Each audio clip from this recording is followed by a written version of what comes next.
Welcome. The following video consists of a brief overview of the International Geosynthetics Society Sustainability Calculator.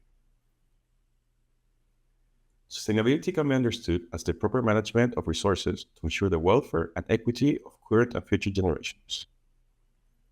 Having said that, a proper sustainability assessment must incorporate economic, environmental, social, and functional aspects to be considered as whole.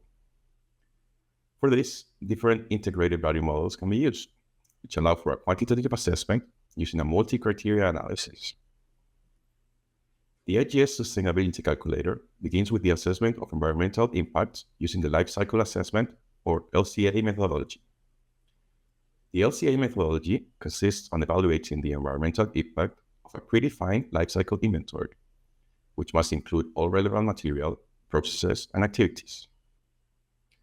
Based on the life cycle inventory and environmental databases, different environmental impact indicators can be quantified and compared. To achieve this, the IGS Sustainability Calculator relies on the One-Click LCA web-based software.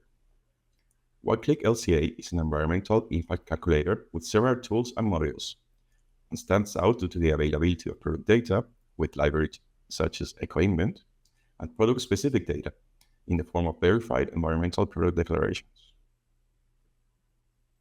The IGS Sustainability Committee has prepared a set of short introductory videos to familiarize IGS corporate and individual members with the LCA methodology and the One-Click software. Each video will cover a specific aspect of the LCA methodology, One-Click tool, or sustainability assessment considerations. We hope you find these videos useful.